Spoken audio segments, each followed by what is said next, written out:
प्यारे बालकों, प्राचीन काल से रामायण में, महाभारत में, विष्णु पुराण में, अन्य धार्मिक या सामाजिक धारावाहिकों में हम देखते हुए आ रहे हैं कि देवताओं और असुरों में संघर्ष तब से अब तक चला हुआ आ रहा है। धर्म और अधर्म में, नीति और अनीति में, अच्छाई और बुराई में, सत्य और असत्य में चलता हुआ आ रहा है। धर्म की रक्षा के लिए हम प्राचीन समय से लड़ते हुए आ रहे हैं। सत्य की रक्षा के लिए, नीति के लिए हम संघर्ष करते हुए आ रहे हैं। भारत देश के बारे में ऐसा कहा भी गया कि भारत ने कभी भी आगे होकर अपने साम्राज्य विस्तार के लिए आक्रमण नहीं किया, पर अगर भारत पर किसी ने आक्रमण किया तो उसका मुंह तोड़ जवाब भी दिया है। किसी कवि की कुछ पंक्तियां मुझे याद आती है। कवि अपने भावों को इस तरह व्यक्त करता है कि शरीर हमारा मरता है, आत्मा नहीं मरती है। हम तब भी थे, अब भी हैं और आगे भी रहेंगे। तो कवि किस तरह से अपनी बात कहता है? महाभारत में वन हम पांडव लड़ते हैं। महाभारत में वन हम पांडव लड़ते हैं, बाधाओं के सिर पर तांडव करते हैं। बाधाओं के सिर पर तांडव करते हैं, पावन शीतल गुण नहीं छोड़ते हैं। पावन शीतल गुण नहीं छोड़ते हैं। अंधकार में भी ज्योति पुंज से जलते हैं। अंधकार में भी ज्योति पुंज से जलते हैं। माँ कहती है विपदा तो आनी जानी है। माँ कहती है विपदा तो आनी जानी है। इसीलिए हार हमने कहाँ मानी है। इसीलिए हार हमने कहाँ मानी है।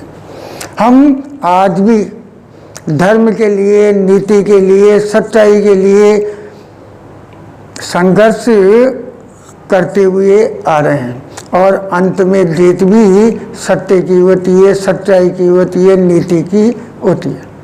हम अलंकारों की कड़ी में आज व्यतिरेक अलंकार के बारे में, उसके लक्षणों के बारे में उदाहरण सहित समझने का प्रयास करेंगे, अध्ययन करेंगे। आइए समझते हैं।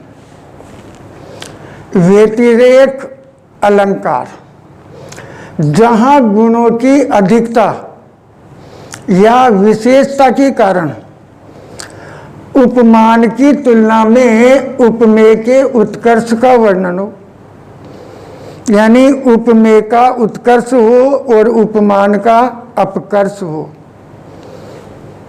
अर्थात उपमान की अपेक्षा उपमेय को विशेष दिखाया जावे,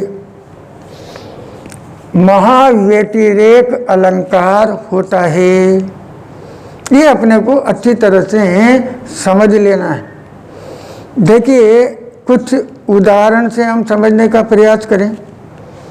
सिए मुख शरद कमल जिमी किमी कही जाए, निसी मलिन रहत वह निसी दिन यह विगसाए। यहाँ पर सीता जी के मुख का सुंदरता का वर्णन कमल के पुष्प से किया गया है, लेकिन कवि क्या कहता है कि सीता जी की मुख की समानता कमल से कैसे कही जा सकती है, कैसे की जा सकती है। कमल तो दिन में खिलता है और रात्रि को मुरझा जाता है, लेकिन सीता जी का मुख जो है ना, वो तो दिन और रात खिला हुआ रहता है। तो यहाँ ये सीता जी का जो मुख है ये उपमेय है, और कमल जो है ये उपमान है। तो इस उपमान की तुलना में उपमेय को श्रेष्ठ बताया गया है, इसका उत्कर्ष बताया गया है। ठीक इसी तरह हम दूसरा उदाहरण देखते हैं। राधा मुख को चंद्रसा कहते हैं मतिरंक। अब यहाँ देखिए कवि क्या कहता है कि जो भी राधा के मुख की तुलना या समानता चंद्रमा से करते हैं,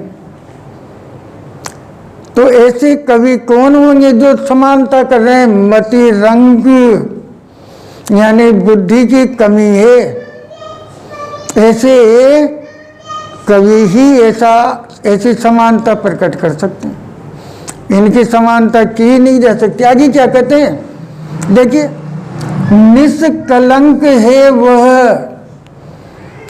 कौन? उपमेय। उपमेय राधा का मुख हुआ, तो राधा के मुख के बारे में कहा गया कि ये तो निष्कलंक है, जबकि चंद्रमा जो है उसमें प्रकट कलंक।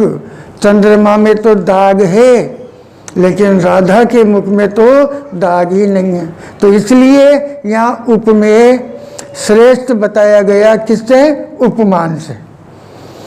एक उदाहरण हम और देखें। संत हृदय नवनीत समाना। संत का जो हृदय है इसको किसके समान बताया? नवनीत के समान बताया, माखन के समान बताया। मक्खन, नवनीत का अर्थ मक्खन। तो नवनीत समाना। अब ये संत का अर्थ जो है ये तो उपमेय हो गया, नवनीत क्या हो गया? उपमान हो गया। कहा कवि न पढ़ी कहीं नहीं जाना, निज प्रताप द्रवे नवनीता। निज प्रताप, ये उपमान जो है इसके बारे में क्या कहा गया कि ये तो गर्मी पाकर पिघल जाता है। निज प्रताप, अपनी गर्मी पाकर के और पिघल जाता है। लेकिन संत का अर्थ कैसा बताया? उपमेय की जगह श्रेष्ठ बताया। पर दुख द्रवयी सुसंत पुनीता। जो संत होते हैं वो तो दूसरों के दुख को देखकर भी द्रवित हो जाते हैं। तो प्यारे बालकों, मुझे लगता है कि ये वीडियो व्यतिरेक अलंकार का आपको अच्छे से समझ में आया। हमें कोई से भी दो उदाहरण अच्छी तरह से याद कर लेना है, और अगर आपको ये वीडियो पसंद आता है तो लाइक करें, दूसरे भी साथी इसका लाभ उठा सकें, हम उन्हें शेयर भी कर सकते हैं। और अगर सब्सक्राइब नहीं किया हो तो सब्सक्राइब भी कर सकते हैं, और आगे अध्ययन करते रहें, सीखते रहें, दोहरान करते रहें नियमित रूप से। गर्मी का प्रकोप भी बढ़ता जा रहा है बालकों, और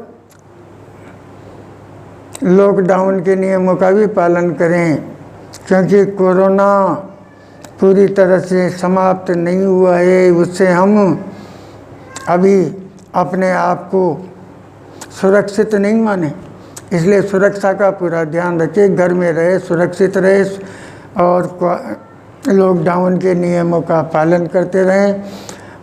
इसी तरह आप वीडियो देखते रहें और सीखते रहें। आपका बहुत बहुत धन्यवाद।